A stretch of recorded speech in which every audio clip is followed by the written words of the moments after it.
I'm going to start this morning with a reading by Robin Wall Kimmerer called The Service Berry. This showed up in Emergence magazine.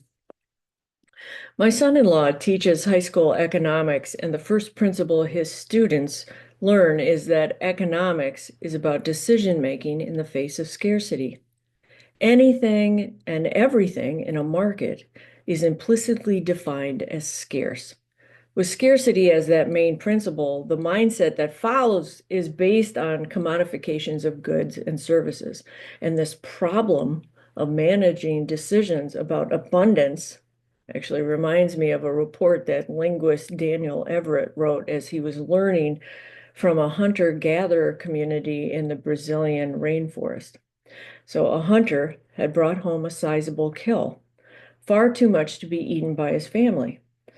The researcher asked how he was going to store the excess. Smoking and drying technologies were well known. Storing was possible, right? The hunter was puzzled by that question, though. Store the meat. Why would he do that?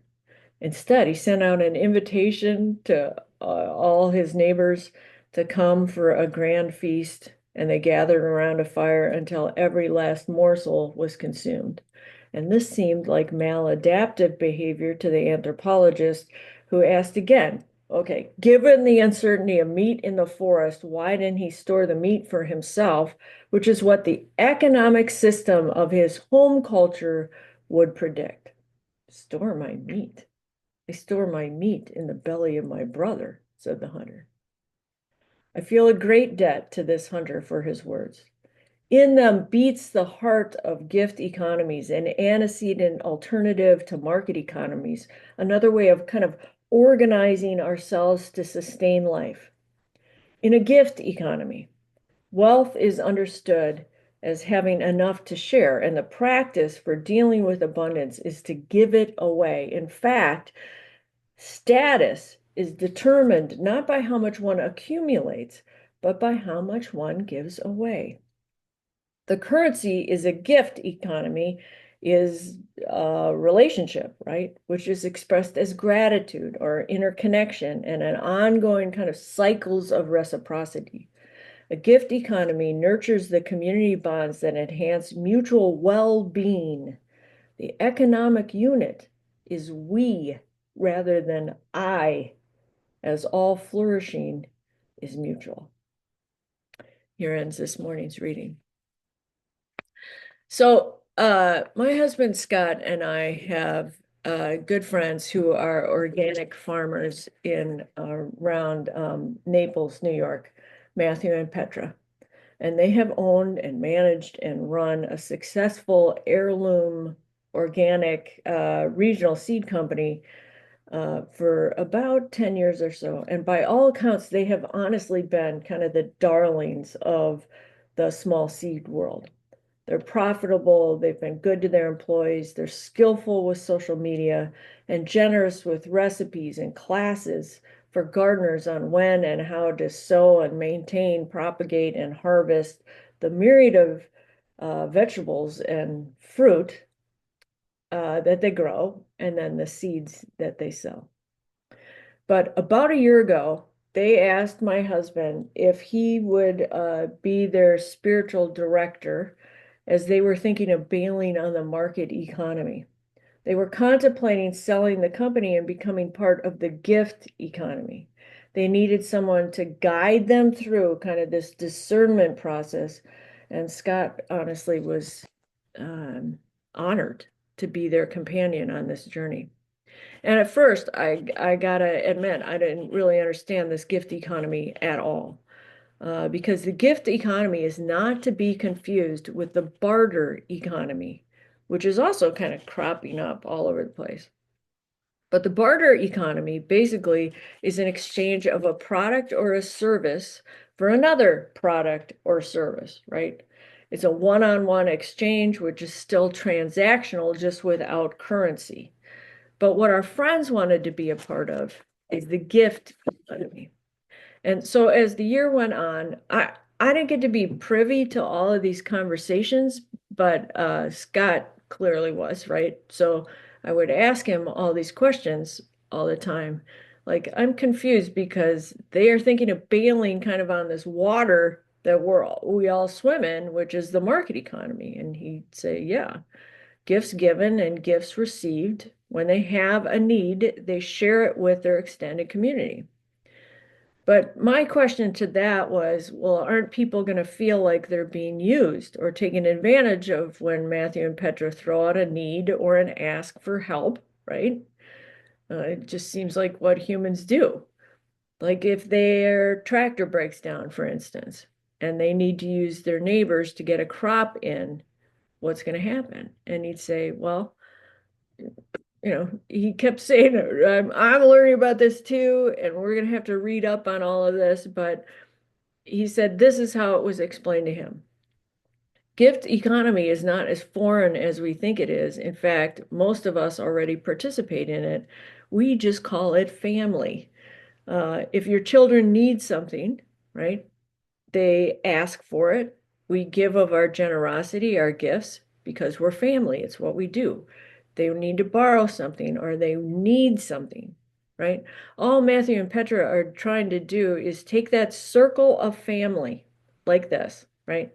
And they're trying to expand it out one ring or two rings out. Plus, they're farmers, so they're going to keep on working their land and they will continue to farm, keeping enough for themselves and then giving the rest away, along with the seeds that they used to sell, but they will continue to cultivate and just give them away. Scott also said to me, I didn't know this, but I guess gift economies were preceded the market economy. We just don't know about it as much because most of us are Anglo-Saxon, right, or part of uh, that kind of cultural understanding, but gift economies are pretty prevalent in indigenous communities.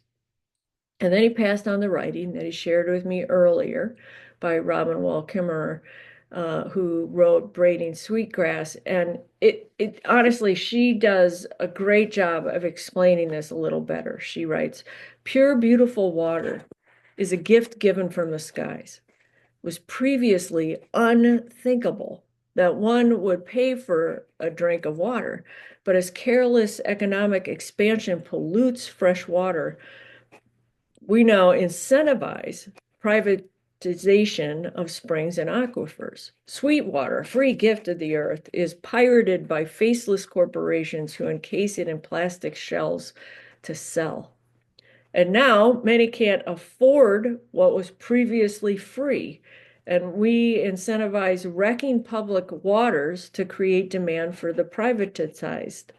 In contrast, indigenous societies all over the world, actually, where remnants of gift economies endure, water is sacred and people have a moral responsibility to care for it, to keep it flowing as the lifeblood of Mother Earth. It is a gift to be shared by all, and the notion of owning water is an ecological and ethical travesty. Now, after a year, right, of meeting and learning more about this, Matthew and Petra actually started the process to let their business go, how to best tell their employees and their customers and their friends and the academic research groups that they work with what they wanted to do. That happened in all last spring. And then in June, they had a 2.5 hour ritual in the Bristol Hills of New York where their farm is. And there were at least 100 people that showed up to this.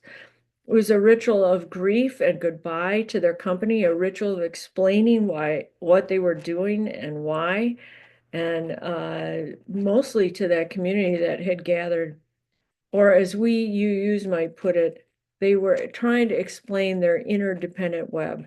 It was a beautiful ritual of new beginnings. And here's actually what surprised me of it by being there. I went to this ritual thinking they were going to lead with this, like, honestly, like deep sense of judging capitalism, kind of taking it apart like a Marxist critique of sorts.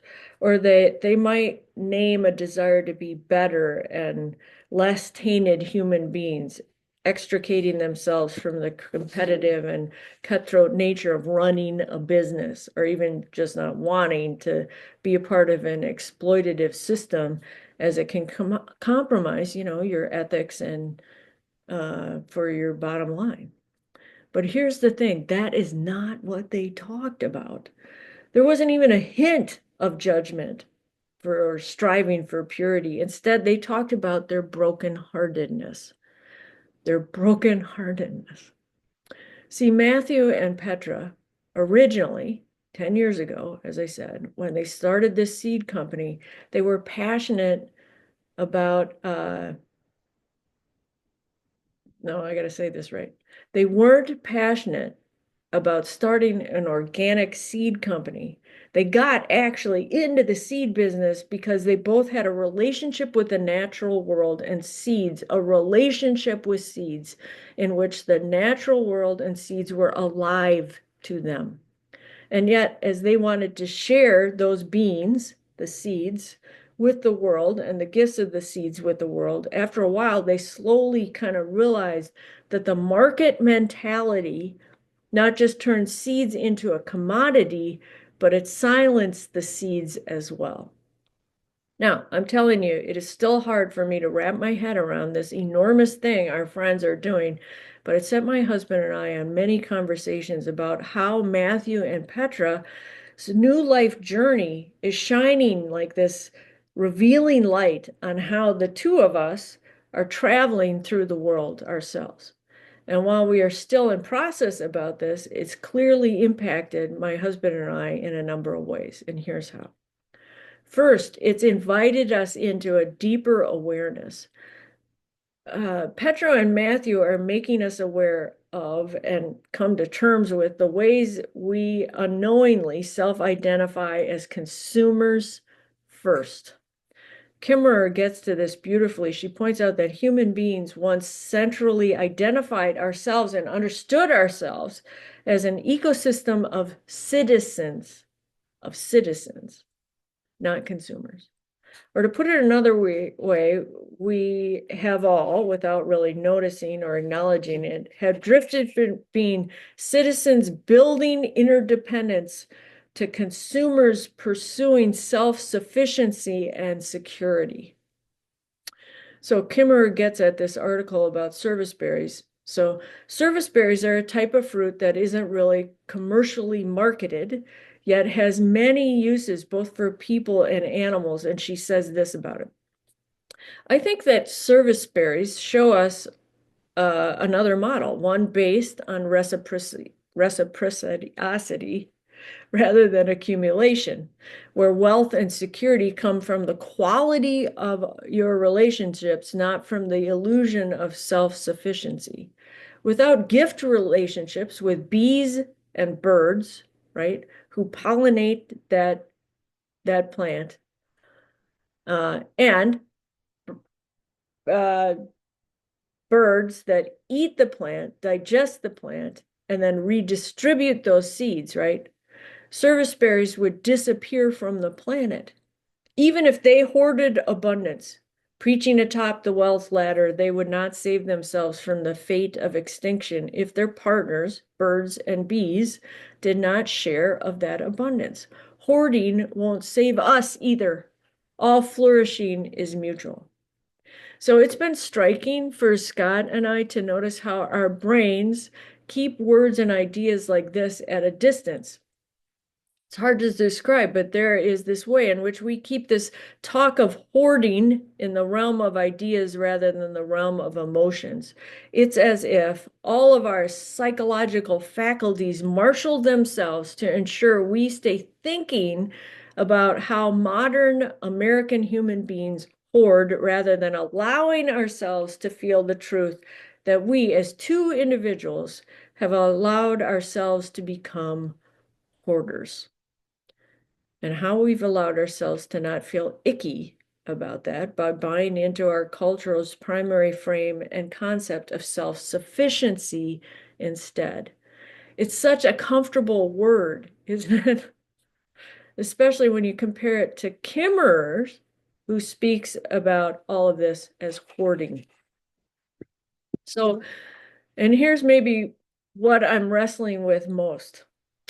By seeing myself as simply pursuing self-sufficiency rather than problematically embracing hoarding, I'm also cutting myself off from the awareness of the personal cost of market economies. And here's actually where Scott and my heavy conversation about awareness took on still serious but a lighter tone, actually. So we were talking about this a couple weeks ago, and my husband blurted out this line that had me rolling in laughter, but he said, "You know what? Self-sufficiency is just a fancy word for the lipstick on a pig called loneliness." Self-sufficiency is just a fancy word for the lipstick on a pig called loneliness. So true, right? Self-sufficiency in the end leads to loneliness and isolation and separation. And that right there, friends, just like Matthew and Petra, how can that not break your heart, actually? So the second thing that Petra and Matthew's journey has brought into our conversation and awareness is our love for the Jewish theologian Martin Buber. And Martin Buber's claim that we have two ways of engaging in the world. Buber actually contends that in our modern day society, our relationships with others are most often what he calls the I-it mentality. This is a mentality that turns those we relate to as its. Instead of relating to when you're talking to someone, they actually become an it in numerous unrecognizable but important ways. Buber believes we are basically being tricked into bringing an exploitative frame to our relationships. And this I-it mode means we often use our relationships with others.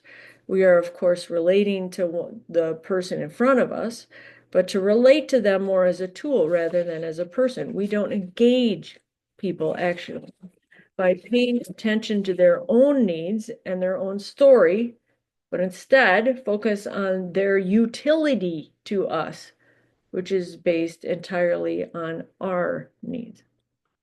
But Buber has always said that there's a different way.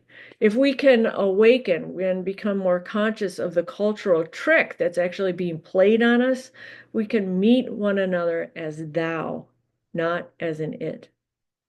We can, he says, counter our modern society's view of relationships with a spiritual and sacred view of relationships instead, and move from I-it mentality to an I-thou mentality, which, to use, the language of often what we talk about now in UU communities is this engagement of deep listening, right? Of being aware of and centering somebody else's needs, not ours, of connecting in this place where we aren't transactional with the other person, or we aren't trying to get something from them or out of them, actually, but are trying to have an experience with them. And it is, as Buber argues, in that I-thou exchange that the holy actually shows up, or I like to say where the magic kind of happens, right? We are better at this, it seems to me, as kids, because I can remember sitting on swing sets just talking to friends for like an hour. I didn't need anything from them. I didn't want anything from them. And I had no cares or worries or competition or ulterior motives. And when I think back, that's kind of astounding. We lose that. But sadly, that piece of what you often have as kids, it doesn't last that long. And Buber is clear about his brokenheartedness around this. And it doesn't just infect our human relationships. He says it also infects our relationship with the entire world. He explains that this great philosophical complexity, but here's how my more ordinary kind of Midwest brain understands this, okay? because Buber's kind of very academic about this. Basically, are how can I use things to get ahead? Consumerist mindset steps in early, and we, starting at a young age in this status obsessed, trying to fit in culture, get caught early on. So here's a great example, right? We go to lunch with our favorite average generic thermos in elementary school. I don't know how else to explain this. And it's our favorite, but the one that kind of felt like our buddy, right? It was alive in a way. So many inanimate objects as a kid are alive to us. We talked to it as we may have poured out our juice into a mug. We sang with it. We said thank you to it. You all remember this, right? I know I'm not in the room with you, but do you remember having like a relationship with objects as a kid? It might not have been your thermos, it might have been a blanket or a bike or your favorite stuffed animal, right? I'm pretty sure almost all of you had something like this. But of course, then what happened, right? One day when you showed up with your friend with that plain, average Joe thermos, bunch of other kids showed up with the newly high merchandised, I don't know, Spider-Man thermoses. And all of a sudden, we are evaluated and judged as the dork who was left out because we didn't have the current status marker. And that kind of hurt. But clearly, it was a game that everyone was playing, right? So slowly but surely, you began to think about and relate to your lunchbox items, actually, all of your items, that blankie, that bike, that favorite stuffed animal, not as a friend who you talk to or who talked to you, but instead of things that were to be used in service of this pervasive and ever-present status-seeking game. And in no time at all, that speaking stopped. What was alive in your life was alive no more. They went from being thous to being its. And that sad story didn't stay connected to objects you surround yourself with, but instead also spilled over into the relationship with the natural world. For instance, when I was a kid, the natural world was alive for me. I talked to it. There was a sugar maple that I would climb all the time, and I would rattle off, kind of the day's events to it, or um, it was like a confidant that didn't talk back to me, but would just listen, right? Flowers in the garden were my friends. Snapdragons that you could take off and, pinch between your fingers served as little puppets that I could talk to and have them talk back to me. Honeysuckle, I'd hear say, taste my sweet nectar. Cicadas that directed me, butterflies that whispered, rain that sang to me, snow that held a quiet, comforting kind of ephemeral whisper of let's just be. The God they talked about in the congregational church that I went to in elementary school never spoke to me, but the divinity that lived in the shade of a solid oak sure could.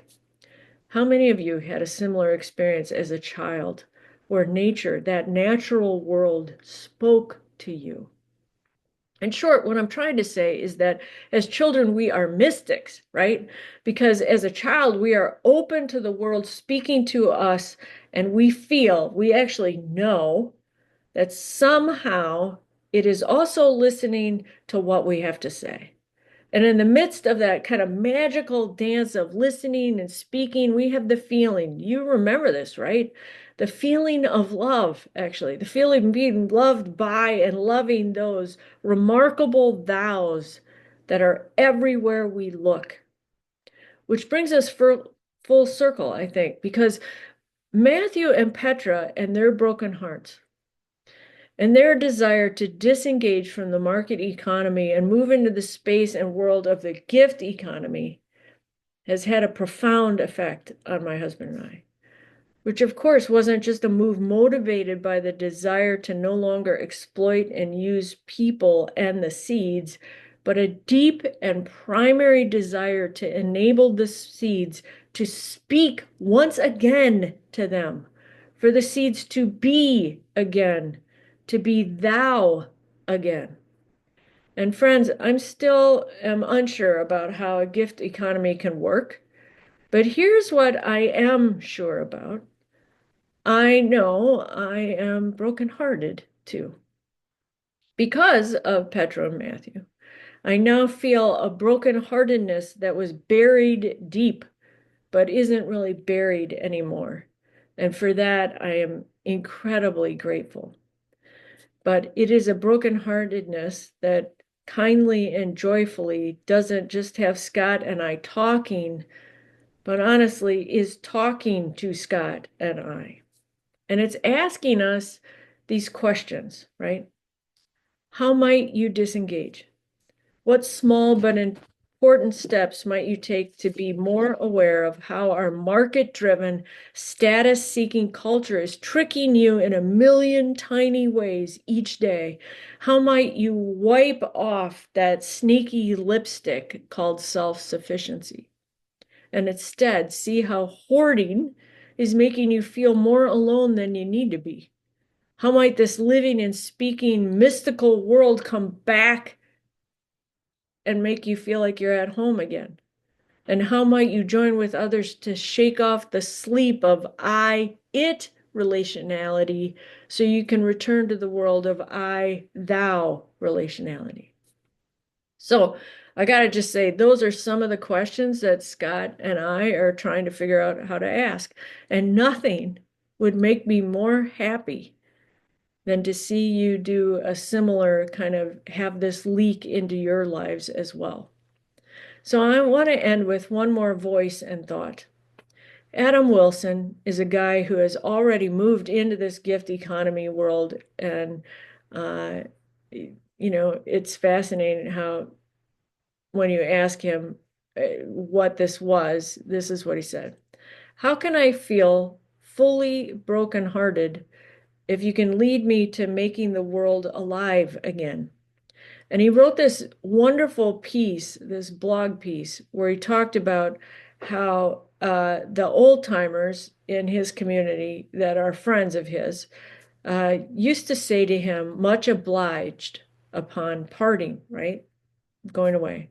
And he explains that that statement can, of course, mean thank you or you're welcome. But unlike those modern gestures of being polite, obligation implies, as he says, a never finishedness to the relational entanglement.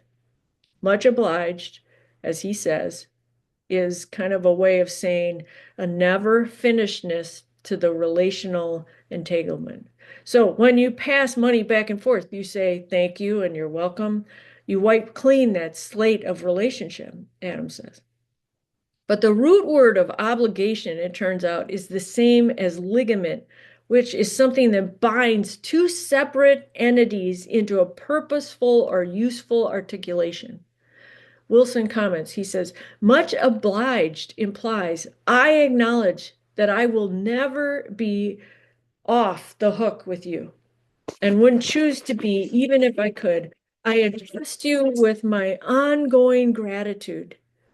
That's the kind of language that grows neighborhoods and cultures rather than market economies. So, my good peoples, who I know take this practice of being human seriously, I invite you to listen to your brokenheartedness and see where it takes you. And I, in gratitude for you being thoughtful thought partners with me, will say to you over and over again, much obliged, my friends, much obliged. Maybe so. Amen.